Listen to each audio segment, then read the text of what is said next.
大家好，欢迎来到听书学史。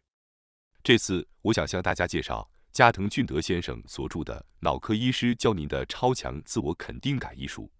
在座的各位中，有没有因为自我否定而困扰的朋友？有没有人经常觉得自己不够好，认为自己一无是处？我相信很多人都有这样的自我否定习惯。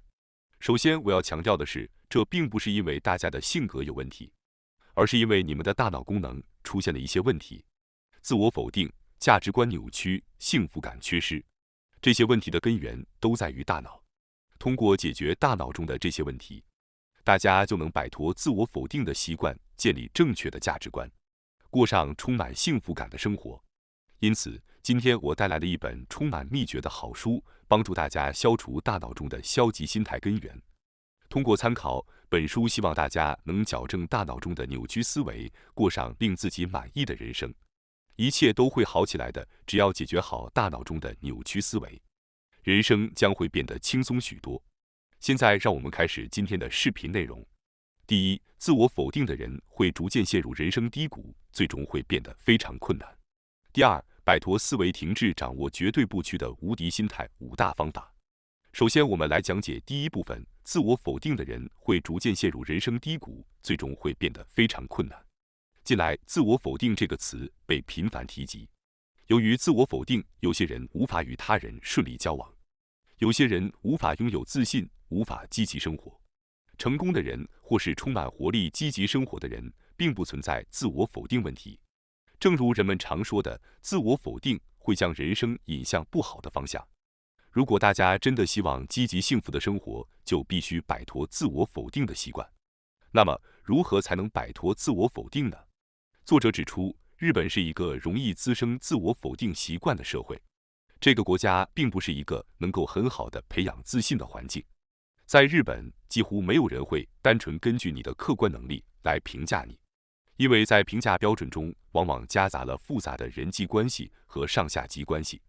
不论你说的多么正确，在年轻时可能不会被认可，或者只能在自己的小圈子里得到认可。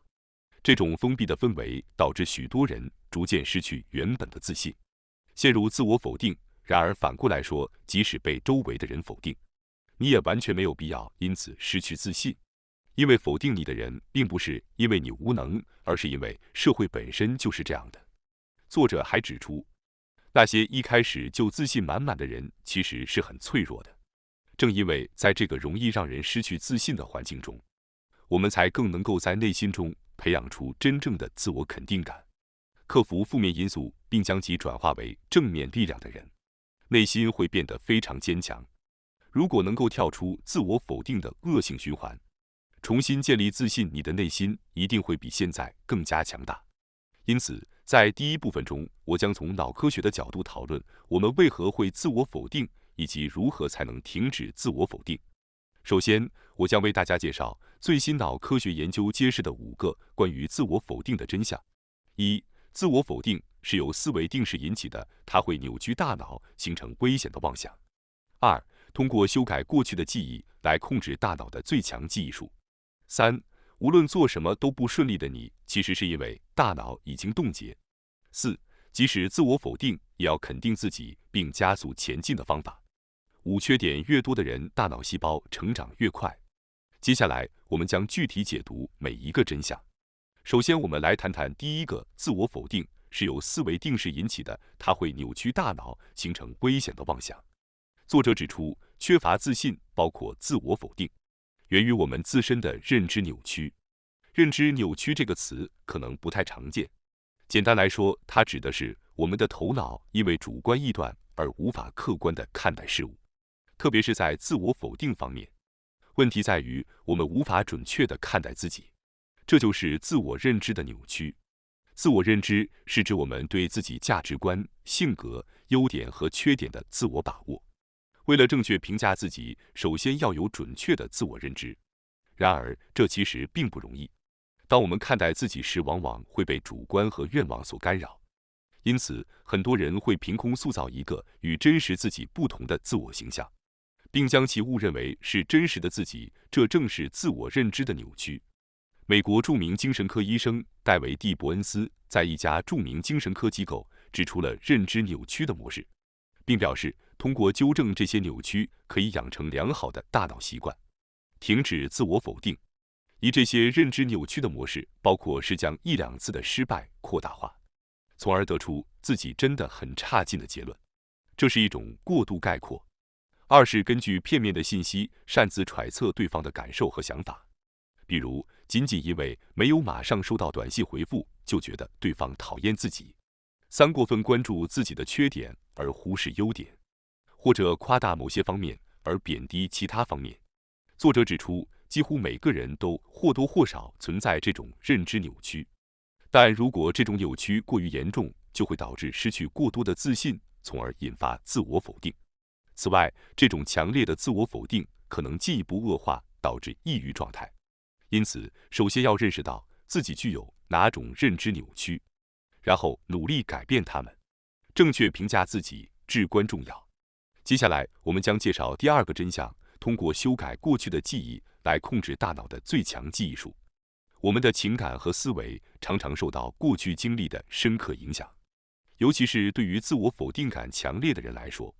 作者指出，他们往往对过去的经历过于执着，尤其是负面的经历，比如失败或者受到责备，他们会下定论自己是无用的人。这种情况可以说是前文提到的认知扭曲之一。在人生的漫长过程中，我们都可能经历过多次挫折，这样的挫折原本应该是宝贵的经验，可以提升个人的能力，从失败中吸取教训，并将其应用于未来。经历过挫折的人，往往更能理解他人的痛苦和情感。每个人都会面临失败，并且通过失败来成长。过去的失败经历并不是负面的，而是正面的体验。然而，要以积极的态度看待过去并不容易，除非个人有足够的自信，否则很难做到积极乐观。那么，自我否定的人如何才能以积极的态度看待过去呢？作者指出，关键在于改变大脑中关于过去的记忆，即创造出肯定的新故事。这听起来可能有些强硬，但实际上这是一种全新的脑科学方法。我们的大脑包括各种区域，如记忆系统、思考系统和理解系统等。首先，我们可以尝试重写存储在记忆系统中的过去记忆，将失败视为宝贵的经验。通过这种方式，我们可以重新解读过去，并用新的故事来诠释自己的经历。换句话说，通过改写过去并激活记忆系统，大脑的其他区域会受到刺激并开始运作。这样一来，大脑的理解系统将会习得以积极的方式来理解类似的经历，这就导致了大脑形成新的积极思考回路。接下来，我们将介绍第三个真相：无论做什么都不顺利的你，其实是因为大脑已经冻结。对于那些自我否定感强烈，甚至陷入抑郁状态的人，研究发现，他们的整个大脑神经细胞的活动都减弱了，脑细胞的氧气消耗量也降低了。这意味着大脑处于不活跃状态，即所谓的冻结状态。当我们因自我否定而认为自己无论做什么都会失败，或者担心失败会带来怎样的后果时，就会导致挑战新事物的积极性逐渐下降。随之而来的是整个大脑活动的减弱，进而降低了对外部环境的关注和注意力。这样一来，脑活动就会进一步减弱，形成自我否定的负面循环。相反，对于那些充满自我肯定感的人来说，情况则截然相反。他们的大脑神经细胞活跃度很高，氧气消耗量也增加了。作者指出，健康的大脑应该是一直处于成长状态的。当大脑受到刺激时，神经细胞会不断扩展自身，逐渐构建出复杂的神经网络。另一方面，我们生物本能地渴望尽情发挥自身能力并实现成长。这种本能的充分发展会促进自我肯定感的提升。作者指出，就像我们个体有着成长的愿望一样，我们每一个神经细胞也怀抱着同样的成长渴望。因此，大脑的活跃和神经细胞的成长对于大脑而言是一种令人愉悦的状态，这将助长自我肯定感的增强。换言之，自我肯定感意味着大脑渴望更多的运用和更多的神经细胞成长，从而使大脑处于更加积极的状态。这表明成长是自我肯定感的根源。如果我们将成长视为大脑的本能，那么我们可以理解，对于那些被自我否定困扰，导致大脑陷入冻结状态的人来说，他们的大脑并不处于正常状态。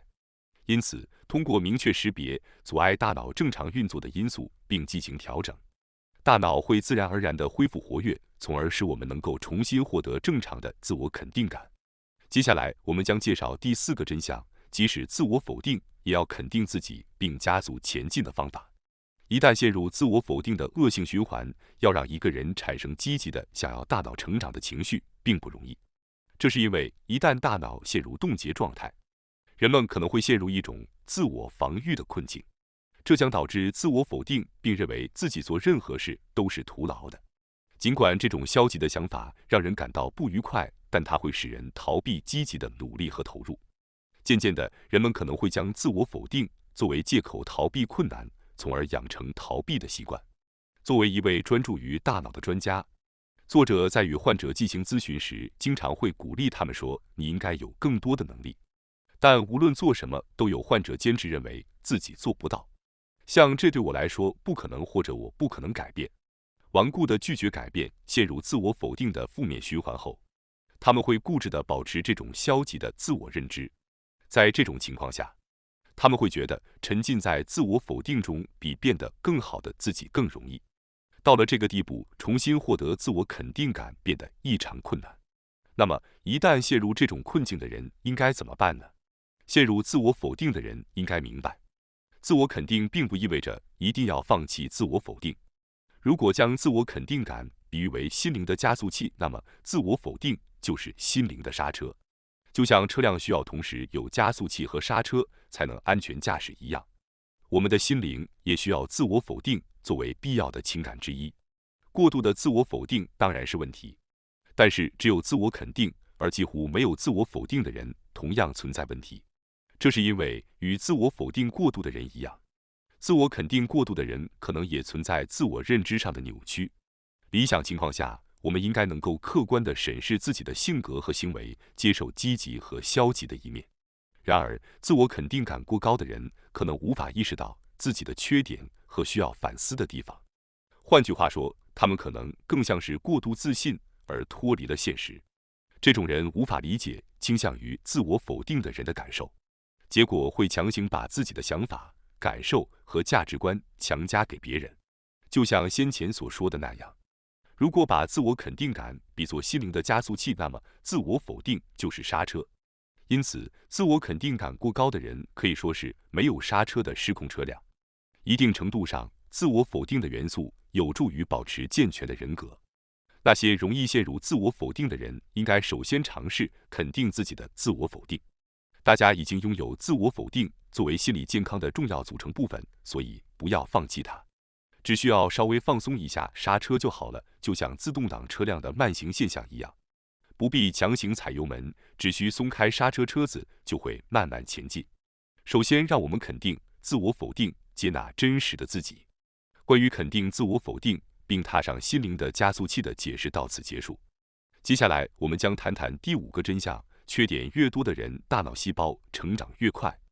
那么，要摆脱自我否定的螺旋，最重要的事情就是要如实的接受和承认现实，无论是积极的还是消极的。归根结底，纠正之前提到的认知扭曲，如实的接纳自己是最为重要的。人生中确实会有各种各样的事情，即使遇到负面的事情，也没有必要慌乱或沮丧，因为正是这些负面的经历，才能帮助我们控制内心的傲慢。我们对他人产生关怀和同情，那些表面上看起来是缺点和短处的地方，实际上是你的个性，是别人没有的特质。通过克服这些缺点，你能够获得更大的自信。这样来看，负面的事情反而是人生中最大的潜力所在。正如先前所述，作者认为否定是一种不断变化和成长的状态。脑神经细胞通过接受刺激来建立新的网络，这使得大脑可以在任何年龄都持续成长和提高功能。换句话说，无论你有什么缺点或负面情绪，通过脑细胞的成长，所有这些都是可以克服的。大脑的构造告诉我们，它是一个不断变化和成长的机制。那么，您觉得怎么样呢？接下来第二部分，我们将解释摆脱思维停滞、掌握绝对不屈的无敌心态5大方法。在前面的部分中，我们已经解释了自我否定情绪是如何由大脑认知的扭曲所带来的。这意味着科学上可以解释的东西，通常可以通过合理的手段进行修正。我想简明扼要地介绍一种科学上被认为有效的从大脑中驱逐自我距离感的方法。那么，接下来我将为您介绍这个方法，获得最强的心理状态的5种方法。1、确立自我标准的5个最重要问题。2、通过自我排名了解自己真正喜欢的东西。3、克服单调乏味，提高大脑代谢的最强习惯。4、认识那些绝对不能交往的人，以防止自我否定癖恶化。5、停止那些会破坏大脑平衡的危险恶习。接下我们将分别解释并简要介绍这些方法。首先，让我们来看看第一个方法，通过确立自我标准的5个最重要问题准。自我否定的人往往缺乏自信，因此他们倾向于过于依赖他人的评价和标准来生活。然而，仅仅追随他人的标准是无法培养真正的自信和独立性的。其中一个常见问题是缺乏自我中心，自我肯定感容易动摇，并且容易依赖他人的评价。这种情况下，他们可能会试图通过否定他人来提高自己的价值，因为他们没有自己的标准和价值观。要摆脱这种情况，建立自己的价值观和标准，然后根据他们认可和接纳自己是必要的。因此，请您停下来思考，并尝试回答我即将提出的问题。1、对于您的人生最有价值的是什么？2、您的人生主题是什么？3、有什么是您绝对不想做的？4、对于什么是丑陋的，什么是美丽的，你有什么看法？5、在做什么时候您感到最快乐和幸福？您对这5个问题的回答将是您个人的价值观和标准。这些标准对于自立和自我肯定感非常重要，因为只要自己的标准是坚定的，就不会在乎他人的评价。如果标准不变，自己的内心也就不会动摇。接下来，我将介绍第2个方法，通过自我排名了解自己真正喜欢的东西。通过制作这样的排名表，您可以清楚地了解自己喜欢什么，以及对什么持有高度评价，从而形成您个人的自我形象。这就是您个人的自我标准。制作排名表的好处不仅在于让自我标准更加清晰，还在于可以回顾过去的事情。在前面的部分中，我们已经解释了要重塑大脑，首先需要改写记忆，以重建思考和理解的回路。通过制作排名表，您可以回顾自己过去的事情，并对其进行评估，从而激活大脑的各个部分，包括记忆系统、思考系统和理解系统。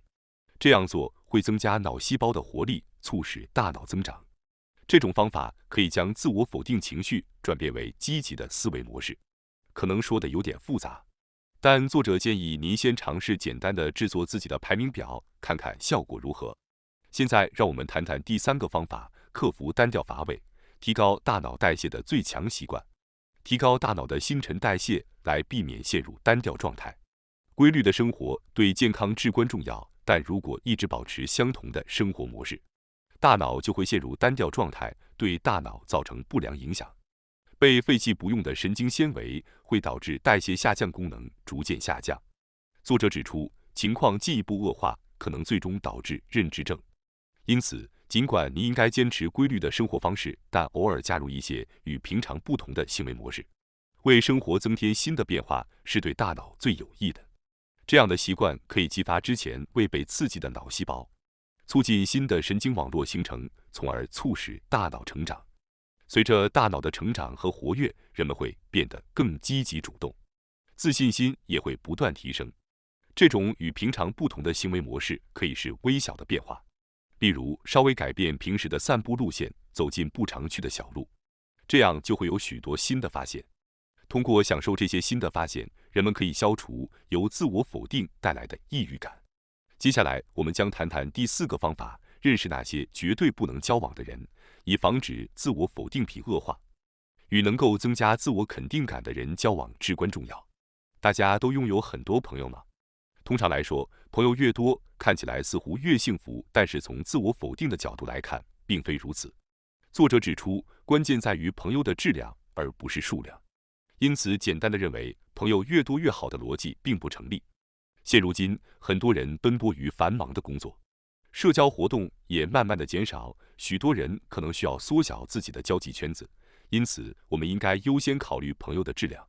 请尝试选择那些能够增强您自我肯定感的人作为朋友，例如积极乐观、享受生活的人，以及真心接纳您的人。与他们相处会让您感到快乐。与能够一起学习和共同进步的人交往也是不错的选择，这样的朋友会帮助提升您的自我肯定感。另一方面，也有一些绝对不能与之交往的人，因为他们可能会增加您的自我否定感。例如，那些自我肯定感低下、总是抱怨并不断说别人坏话的人，与这样的人交往会使他们的负面思维传递给您，进而增强您自身的自我否定感。因此，请务必慎重选择朋友。现在我们来介绍第5个方法，停止那些会破坏大脑平衡的危险恶习。为了摆脱自我否定感，一个具体的方法是减少待在家里的时间。由于新冠疫情的影响，在家工作的人变多了，出门的机会明显减少了。因此，许多人可能会花更多时间待在家里，经常躺在沙发或床上看手机或电视。尽管待在家里的时间给人一种舒适的感觉，但作者指出，从神经科学的角度来看，这其中存在着很大的陷阱。问题在于，大脑接收到的信息变得单一，只有文字、图片和视频等2维的内容。当我们看手机或电视时，所有的信息都是通过屏幕传达给我们的。实际上，作者指出，这种状态在神经科学上并不健康。从手机或电视上获取的2维信息被称为知识经验，而通过实际动手体验所得的信息被称为体验经验。在我们花更多时间待在家里，只看手机或电视的情况下，我们的大脑中只有知识经验不断涌入，而体验经验却在减少。知识经验能够让我们的大脑中的视觉系统、听觉系统和理解系统等部分得到运转，而体验经验则可以激活大脑中一个非常重要的部分，即运动系统。因此，在体验经验中，整个大脑都能够平衡地运转。相反，如果我们整天只盯着手机或电视，那么运动系统就不会被激活，这会导致大脑的工作平衡被破坏。当大脑功能减弱时，就容易陷入自我否定的境地，这是由之前提到的机制导致的。实际上，医生们发现，自我否定感强的人往往缺乏体验经验。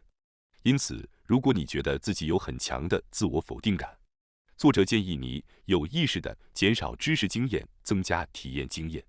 近来，手机依赖症成了一个流行词。当然，手机在生活中是不可或缺的，我们也无法完全不用。